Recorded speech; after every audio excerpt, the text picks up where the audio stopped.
Hey guys, in today's video we're gonna be talking about is it worth actually buying or getting a fucking GameCube in 2021 or whenever you're planning on really getting it. But the GameCube's been out forever since 2001, so it's a pretty old fucking console. But I do feel like a lot of the games are kind of worth going back and playing. Definitely if you like Super Smash Bros. Or any of the Mario games, or even Kirby games, and there's so many more other fucking titles on this console as well, but that's just naming a few.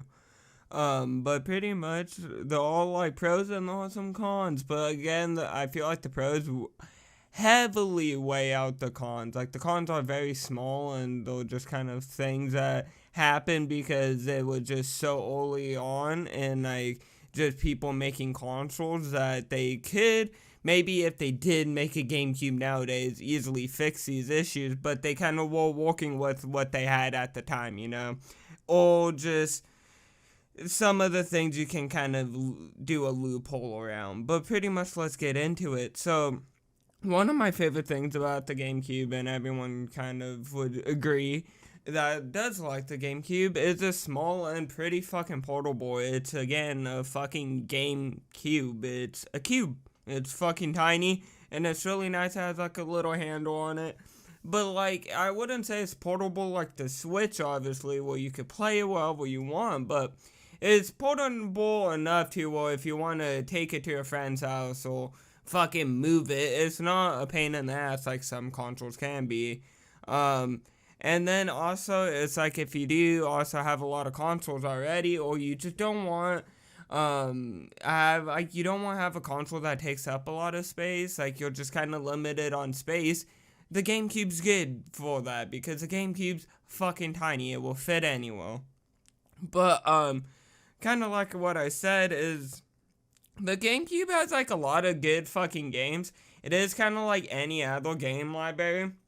They're all kind of the cheap little dud games that people kind of like, well, like, I hope this game blows up, but it's kind of a piece of shit game. And those games are usually on the cheaper end. But kind of, when you look at the, definitely the, like, supported titles on the GameCube, like the top titles like Kirby, Super Smash Bros., Super Mario Sunshine, those games get very fucking pricey. Again, like, yeah, you could run into deals, and you could even get hella good deals and get lucky, but most of the time those games are pretty expensive. Like, if you want a case, manual, and the game, you're gonna at least be copping $100. I'm sorry, that's just how it is. And, then also if you just want the disc, that's where you can kind of get lucky. Like, sometimes you could get lucky and get, like, the case, manual, and disc for hella cheap, but it's very unlikely. But usually where you could kind of get a good deal is if it's only the disc. Usually, I feel like it depends on the game too, and just the condition and stuff of the game as well, and the condition of the case, all of that shit. But, pretty much, like what I was saying is, most people, I feel like, gave a fuck about the GameCube, or at least people who owned it, unless they were like some dumb little kid. But even then, like, I feel like, I don't know, I haven't ran into too many GameCube games, at least, for me, like, in like game stores and shit, where the disc is all fucked up and unreadable. Like, that can happen. But, I feel like definitely if you're just smart about, when you do go out to buy games and stuff for the GameCube, and actually look at the disc, you should be chilling. And definitely when it comes to eBay, and buying it online, make sure you can, number one, get in contact with the seller if you really want to. Number two, if you're on eBay, I said this in a past video, I think, but definitely if you're on eBay, make sure you could return the item for free if it doesn't work, and make sure you could get a refund, because if they had these two things enabled on the, on what they're selling, like what game they're selling, most likely they're not gonna scam you. Worst case scenario, the shit doesn't work and you get your money back and you go hunting again and you try to get the game again. Usually where it can kind of get sketchy online, and definitely buying older games and consoles, is when you can't return the item or get your money back if there's any defects.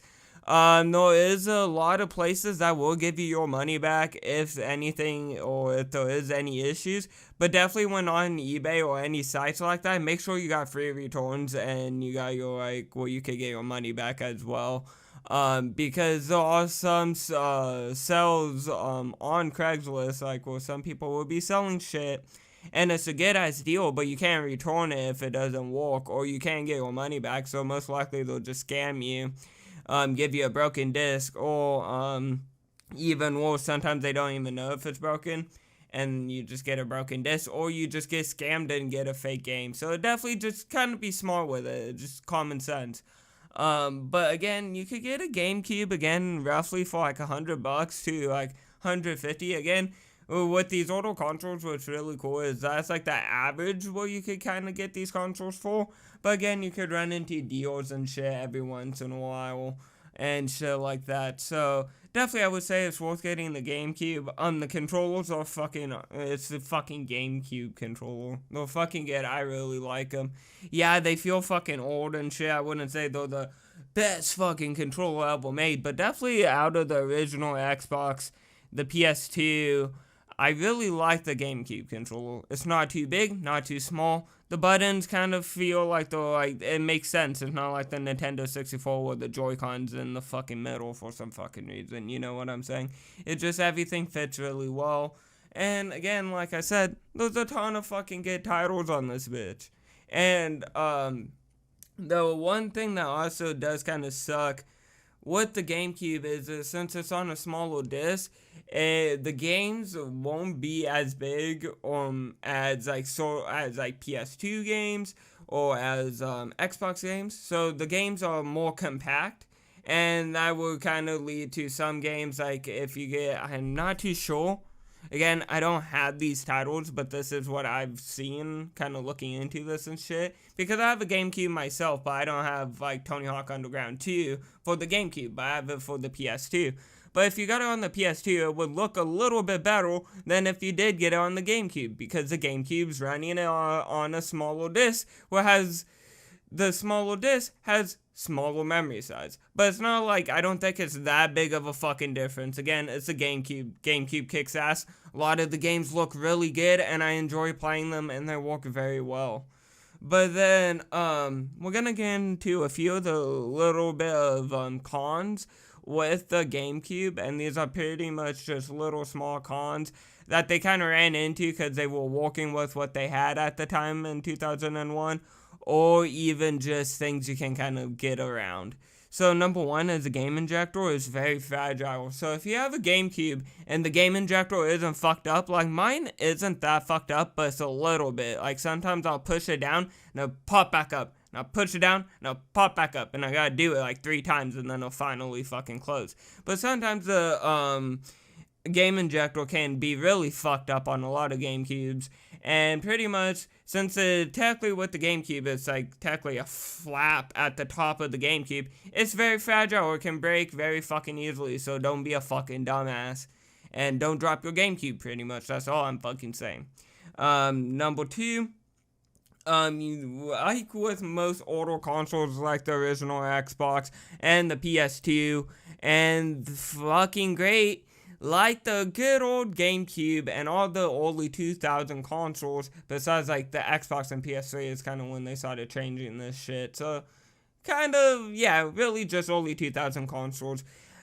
And before that, all ran off of mainly AVI. So pretty much, you only can use an AVI cable. So if you don't have a TV that can support AVI cables, because you have some smart TV or some shit like that, well, you're shit out of luck. And that kind of fucking sucks. But there is a loophole around it. Even if your TV does have AVI cables and for some reason your TV won't support the GameCube for whatever reason, you could get an HDMI splitter. And pretty much what an HDMI splitter is, where you plug in the AVI cables and then you have an HDMI cable that plugs into it, and then you plug the splitter into the wall, and then you plug the HDMI cable to your TV. So the TV reads as an HDMI plug-in, but it's running off of AVI, and it's just kind of doing its fucking work in the HDMI splitter, if that makes any sense. Again, I don't really know any HDMI splitter that is the best among all of them.